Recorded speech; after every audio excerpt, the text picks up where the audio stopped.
Makin banyak orang milih ngurusin hidup orang lain mulu. Mungkin hidupnya kagak penting, banyak banget yang ngomongin, tapi gue jadi trending. Gue gak ambil pusing, mereka benci mungkin karena banyak yang ngomong. Gue awak idea, tampan gue bukan maling tapi lebih perhatian. Untuk lebih lanjutnya silakan tonton saja di YouTube kita.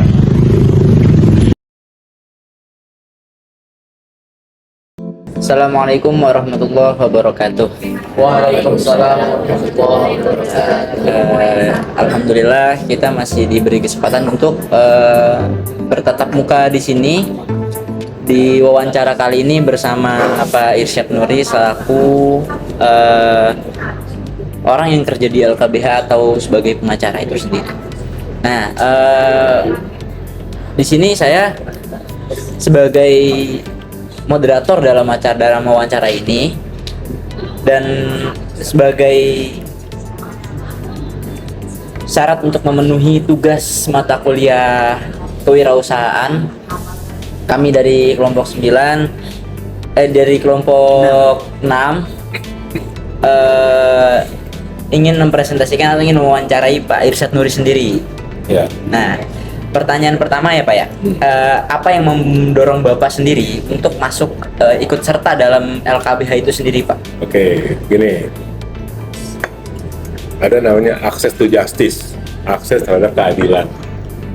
Nah, access to justice ini kan gini loh, permasalahan hukum itu kan diterima oleh semua kelompok masyarakat, dari mulai yang berduit maupun yang tidak berduit.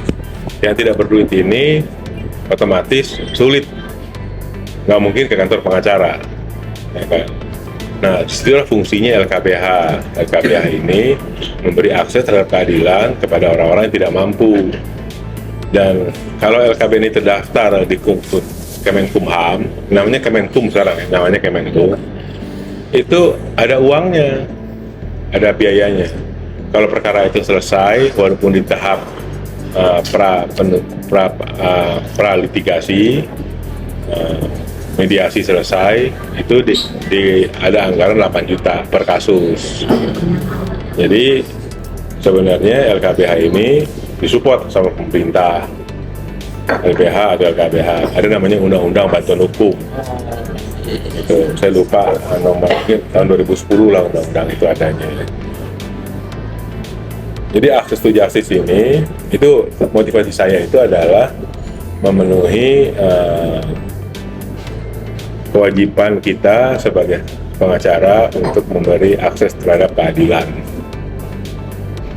Itu motif utama mendirikan LKBH. Saya rasa di semua LBH itu motifnya. Gitu. Nah, kalau LBH itu daftar, ada anggaran dari pemerintah yang bisa diambil. Itu kira-kira. Oh, berarti Bapak sebagai sarana untuk memenuhi kebutuhan pokok ini Bapak bekerja juga di LKBH ini atau sebagai pengalaman tersendiri untuk Bapak gitu? Kebutuhan pokok, ada orang yang mencari untuk memenuhi kebutuhan pokoknya di LKBH ada. Tapi saya alhamdulillah kalau teorinya Maslow level saya udah lebih tinggi dari itu. Jadi saya LKBH ini murni pro bono biasanya. Kalau ada anggaran yang kemudian dikeluarkan pemerintah, yaitu untuk membiayai LKBH. LKBH saya kebetulan belum terdaftar di Kumham, Kemenkum. Jadi tidak bisa mengambil uang itu. Tapi kalau mau mengambil uang 8 juta per kasus yang mesti terdaftar di Kumham, bisa. Berarti LKBH Bapak ini masih jenjang proses untuk resmi di Kumham itu sendiri? Bukan. Gini loh, untuk terdaftar di Kumham itu kan ada syarat ya. Ya. Saya lupa, ada syarat lah, ada ini. Nah, sementara di tempat saya ini, yang murni beracara untuk LKBH cuma saya sendirian. Yang lain enggak, ya otomatis tidak memenuhi syarat. Kan itu kalau nggak salah ada pengurus, ada apa gitu. Mungkin pertanyaan selanjutnya dari Mas Supriya Elanda. Nih Pak, saya mungkin akan menanyakan sesuatu yang kiranya itu kita udah tahu secara umum lah ya Pak, rahasia umum lah.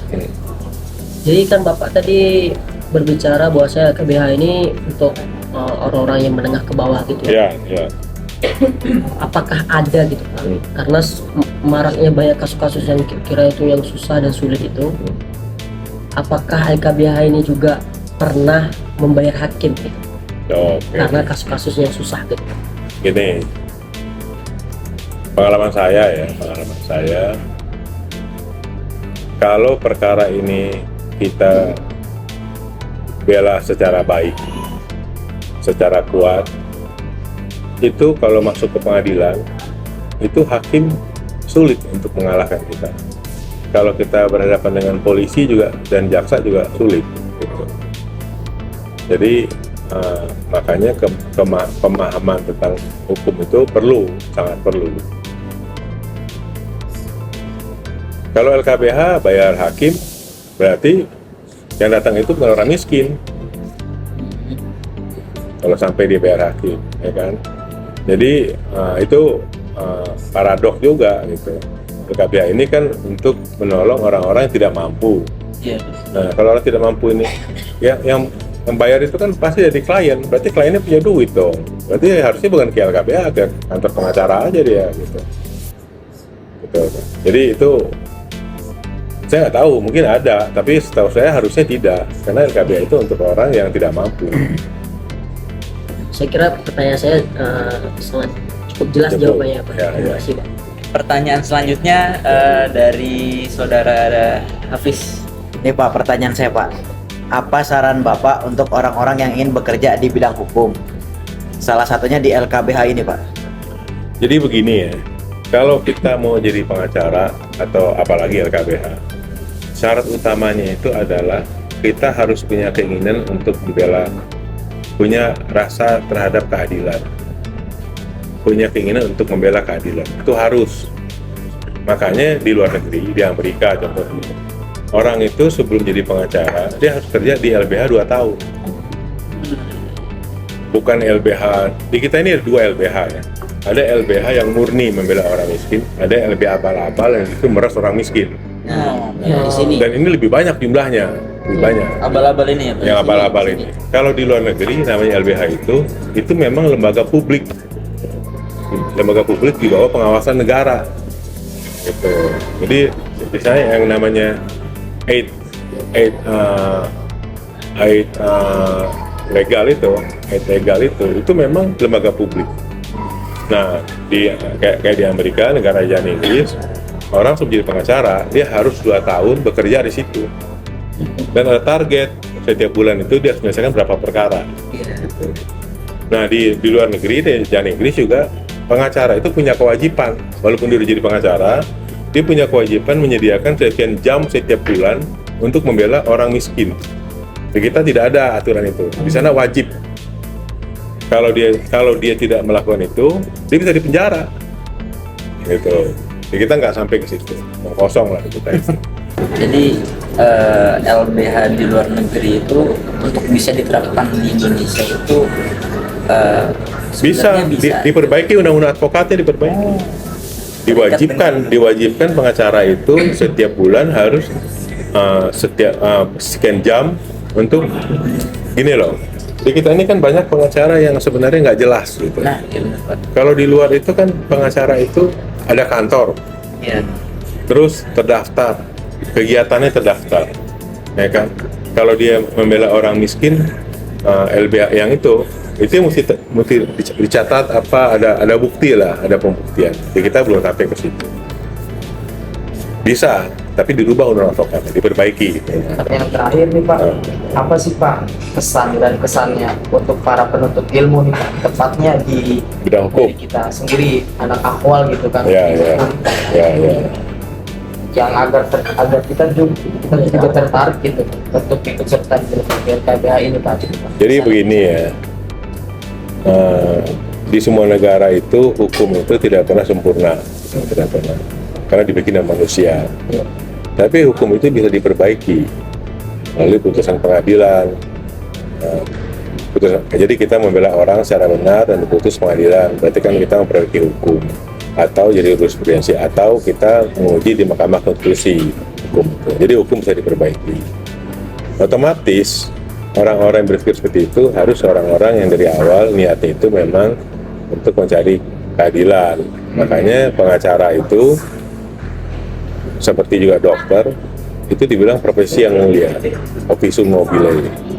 Nah, untuk orang menjadi profesi yang mulia, otomatis tujuan itu harus mulia.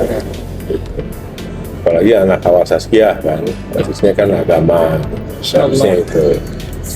Kan makasih syariah itu nomor satu agama, bukan jiwa. Kalau jiwa berarti kita takut mati, kita bukan itu. Sudah. Oke, baik, Pak. Kesimpulannya kita bisa belajar dari sini bahwasannya untuk bisa masuk ke LKBH ini tidak perlu syarat yang begitu berat. Oh iya, syaratnya sederhana aja. Orang itu punya niat baik untuk menolong orang lain, itu aja. Orang yang tidak mampu. Ya.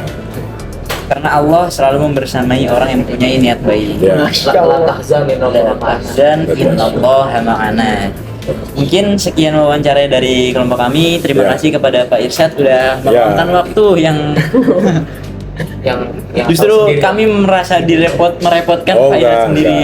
Terima kasih banyak Pak. Terima Ya, kasih banyak terima Pak. kasih. Justru ini pengalaman saya, pengalaman ya. kami semua Ya, ya. untuk kedepannya nanti mengambil keputusan atau bagaimana. Ya. Mungkin sekian dari kelompok 6. Kurang lebihnya mohon maaf. Assalamualaikum warahmatullahi wabarakatuh. Waalaikumsalam. Waalaikumsalam warahmatullahi wabarakatuh. Terima kasih Pak. Terima kasih, sama-sama. Ya, yang